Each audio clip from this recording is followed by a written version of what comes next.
इस खबर के प्रायोजक बाय वागजी मसाले, हर चुटकी में जायका।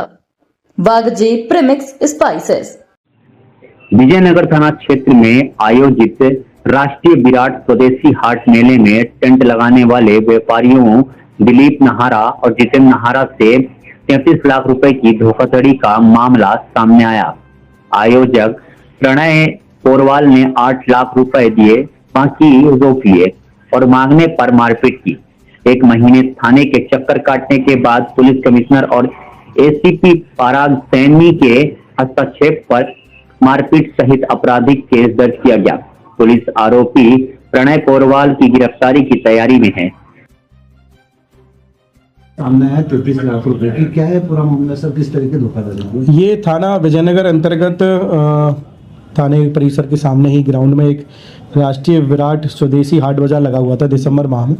इसमें जो हाट बाजार लगाने वाले हैं और जो टेंट का काम करते हैं उनके बीच में किसी प्रकार का व्हाट्सएप पे या फिर किसी माध्यम से एक कॉन्ट्रैक्ट हुआ था कि हम इतने रुपए से आपका पूरा काम करेंगे, पर उनके बीच जो भी कुछ हुआ उसमें उनका मनमुटाव हुआ और बाद में इन्हें पैसे देने से मना किया और बाकी चीज़ें सामने आई।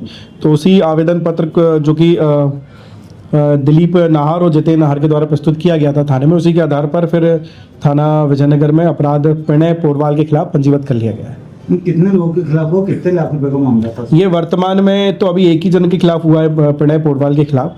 बाकी अन्य अभी आवेदक से पुनः कथन लिए जाएंगे और उसके संबंधित जितने भी साक्ष्य हैं, चाहे वो डिजिटल हो चाहे वो दस्तावेजी हो, सभी जब्त करने के पश्चात जो भी उसमें चीज़ें सामने आएंगी वो भी की जाएंगी।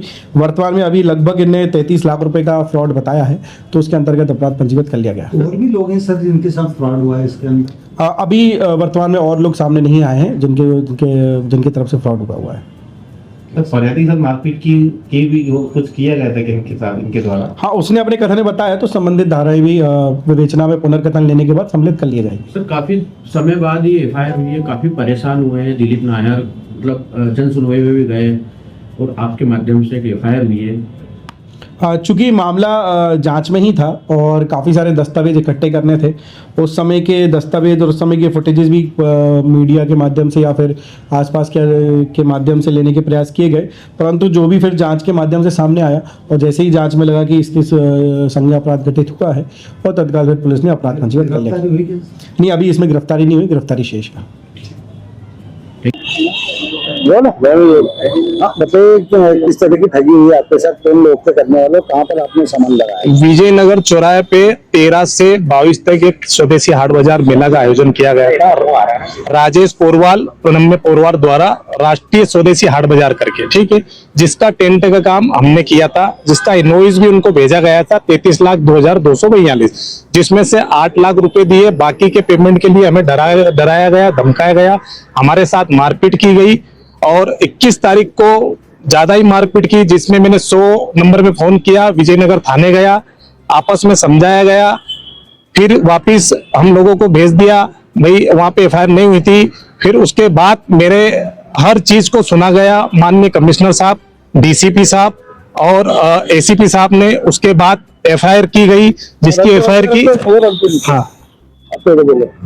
एफआईआर की गई और अन्य लोग साथ जो मेरे साथ वाले हैं, लोकेश जी शर्मा, उनके साथ भी उनका कंसल्टेंसी का काम किया गया और उनका पैसे अभी दबाया, मतलब पूर्ण रूप से खा गए वो लोग। टोटल कितने लोगों का पैसा खाया? टोटल समझ लीजिए आप 3 से 4 लोग हैं। जो भोपाल राजू टेंट वाला है, मैंने एसीपी सर की डायरेक्ट बात करी राजू टेंट वाले से, वहां भी ये अपराध करके आया हुआ है, पैसा खाया इसने वहां पे भी। ये सर छत्रीबाग 202 14, ये राजेश पोरवाल, प्रणम्य पोरवाल। ओके, आपका नाम बता दीजिए। मेरा नाम दिलीप नाहर, मैं जितेंद्र नाहर का छोटा भाई हूँ। डीपी इवेंट का संचालक मेरे भाई है जितेंद्र नाहर।